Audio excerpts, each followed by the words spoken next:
Wow. Mesdames et messieurs, bonjour et bienvenue sur Ignace Rubon, troisième du nom. Yeah! Si vous n'êtes pas encore abonné, abonnez-vous en dessous de cette vidéo. Activez la cloche, ne pas manquer surtout nos prochaines vidéos. Et si vous voulez faire des dons, c'est simple. Vous pouvez faire des dons via PayPal, notre banque et Western Union. Et toutes les informations qu'il vous faut se trouvent dans la partie description en dessous de cette vidéo. Et la vidéo qui va suivre, c'est une vidéo très puissante qui va sans doute vous étonner. Soyez prêts. Soyez prêts. Et si vous avez été touché, laissez un j'aime. Ça nous sera d'une grande utilité pour la prochaine vidéo. Bon visionnage à tous. Let's go!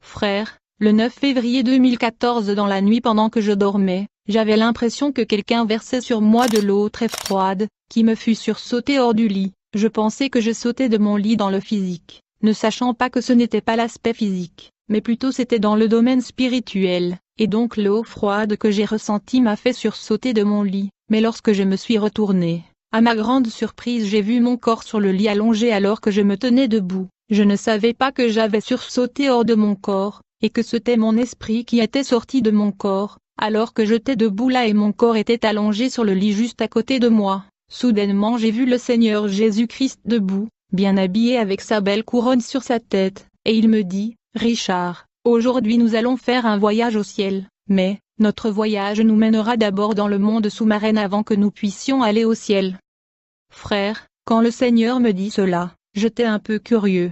Je me suis dit, le Seigneur ne m'avait jamais transporté dans le monde sous-marin auparavant avant d'aller au ciel, donc je me disais ce n'était peut-être pas le Seigneur Jésus qui est devant moi. Alors que j'ai pensé ainsi aussitôt le Seigneur me dit, « Richard, je sais à quoi tu penses, je suis ton Seigneur et ami. » Et quand il me dit cela, j'ai regardé ses mains, c'est ainsi que j'ai vu le marque de cicatrice sur ses mains, ainsi j'étais convaincu que j'étais devant le Seigneur Jésus. En fin de compte j'ai accepté de le suivre. Le Seigneur m'a tenu la main et nous avons commencé à monter. Alors qu'on se mouvait nous avancions à un rythme très rapide, et nous avons parcouru l'espace jusqu'à ce que nous sommes arrivés au-dessus de la mer. En fait, la mer était tout bleue. Quand nous sommes arrivés devant cette mer, le Seigneur m'a tenu par la main et nous avons commencé à marcher sur la mer, et comme nous allions plus loin, on descendait graduellement dans le profondeur de la mer. Alors qu'on descendait de plus en plus dans le profondeur, nous sommes enfin arrivés au fond de la mer. Et soudainement nous avons vu un paysage,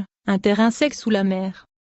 Frères et sœurs, malgré le fait que nous étions sous la mer, cependant nous n'étions pas mouillés par l'eau. Jésus n'était pas mouillé et moi non plus, alors qu'on observait le paysage et des terrains secs sous la mer. J'ai vu des plantes et arbres, ensuite j'ai vu des montagnes et des collines à l'horizon et beaucoup d'autres choses, et quand nous avons avancé un peu plus bas, tout de suite j'ai vu des gens dans cet endroit sous la mer, mais quand j'ai regardé attentivement, j'ai remarqué que ces gens étaient moitié humains, moitié poissons. Ainsi, leurs parties inférieures étaient des poissons, mais leurs parties supérieures étaient humains. J'ai observé qu'ils étaient rangés en 2 lignes, et ils protégeaient la porte de ce métropole sous la mer. Aussitôt qu'ils ont vu le Seigneur Jésus, ces entités qui avaient la queue des poissons ont commencé à courir pour se sauver. C'était la débandade. Quand ils ont pris fuite j'ai constaté qu'ils couraient à une vitesse prodigieuse. Ils étaient vraiment très rapides. Tout le monde voulait s'évader pour se sauver. C'était sauve qui peut. Ils ont tous couru et ont fait irruption dans l'enclos de la ville pour se sauver. J'observais et j'avais remarqué qu'il y avait agitation dans toute la ville, car tout le monde luttait et tentait s'échapper pour se sauver. J'ai également observé qu'il y avait un tremor et tremblement de terre alors que toute la population était en état de panique, et alors qu'il y avait tumulte, de la turbulence et du chaos dans cette ville sous-marin, le Seigneur Jésus parla et dit à la population, que la paix perdure. Tout à coup, la paix retourna dans la ville et tous les environs, il eut un calme remarquable. En effet il y avait véritablement un secousse et un tremblement de terre dans ce métropole. La terre était secouée en raison de la panique généralisée dans cette civilisation sous la mer. Mais dès que Jésus déclara la paix, immédiatement il y avait le calme, et puis Jésus leur dit, « Je ne suis pas venu pour vous juger, Je suis pas non plus venu pour vous condamner, autant plus que votre temps n'était pas encore arrivé, mais je suis venu dans un autre but. Par conséquent, ils sont tous devenus silencieux, la population se calma, et puis j'ai observé comment la circulation et la vie reprenaient dans un monde mystérieux. Bien-aimés, nous vivons au temps de la fin, et le jugement dernier est plus près de nous qu'avant. C'est pour cette raison que ces esprits du monde des eaux étaient en panique généralisée. À vrai dire, ils attendent d'être jugés et jetés dans les temps de feu et du soufre avec leur maître Lucifer.